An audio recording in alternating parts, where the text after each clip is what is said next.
Hello बच्चों, कैसे हैं आप सब। आशा है कि आप सब अच्छे होंगे। आज हम कृतिका का पहला पाठ माता का आंचल पढ़ेंगे, जो शिव पूजन सहाय द्वारा लिखा गया है। और मैं आपको इस पाठ का थोड़ा संक्षिप्त में वर्णन करके बताऊंगी।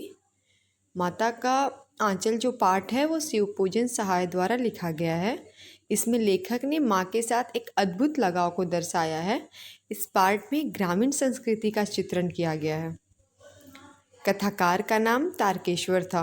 पिता अपने साथ ही उसे सुलाते, सुबह उठाते और नहलाते थे। वो पूजा के समय उसे अपने पास बिठाकर शंकर जी जैसा तिलक लगाते, जो लेखक को खुशी देती थी। पूजा के बाद पिताजी उसे कंधे पर बिठाकर गंगा में मछलियों को दाना खिलाने के लिए ले जाते थे और राम नाम लिखी पर्चियों में लिपटी आटों की गोलियों को गंगा में डालकर लौटते हुए उसे रास्ते में पड़ने वाले पेड़ों की डाल पर झुलाते। घर आकर बाबूजी उन्हें चौके पर बिठाकर अपने हाथों से खाना खिलाया करते थे।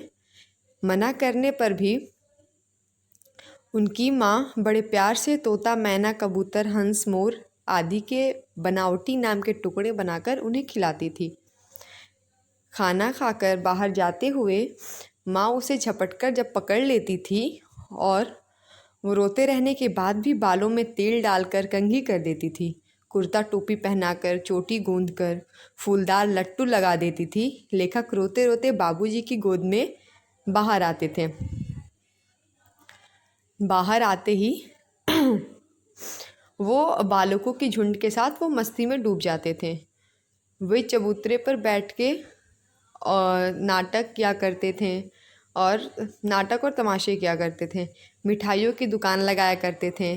धरौंदे खेल में खाने वालों की पत्तियों में आखिरी में चुपटे से बैठ जाने पर भी जब लोगों को खाने से पहले ही उठा दिया जाता था तो वे पूछते कि भोजन फिर कब मिलेगा। किसी दूल्हे के आगे चलती पालकी देखते ही ज़ोर ज़ोर से चिल्लाने लगते थे।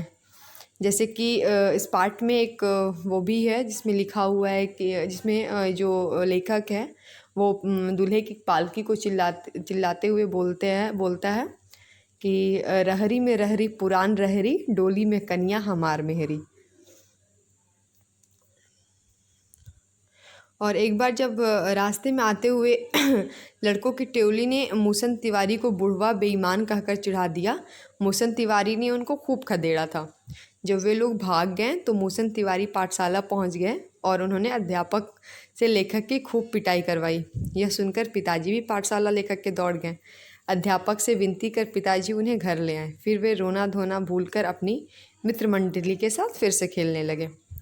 मित्र मंडली के साथ मिलकर जब लेखक अपनी मित्र मंडली के साथ मिलकर लेखक के खेतों में चिड़ियों को पकड़ने की कोशिश भी किया करते थे।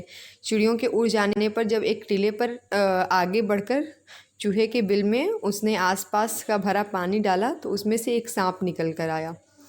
डर के मारे लुढ़क कर गिरते पड़ते हुए लेखक लहूलुहान स्थिति में जब घर पहुँचे तो सामने पिता बैठे थे, परंतु पिता के साथ ज़्यादा वक्त बिताने के बावजूद भी लेखक का जो अंदर जाकर लेखक अपनी माँ से लिपट गया, क्योंकि लेखक को माँ की गोद में अत्यधिक सुरक्षा महसूस हुई।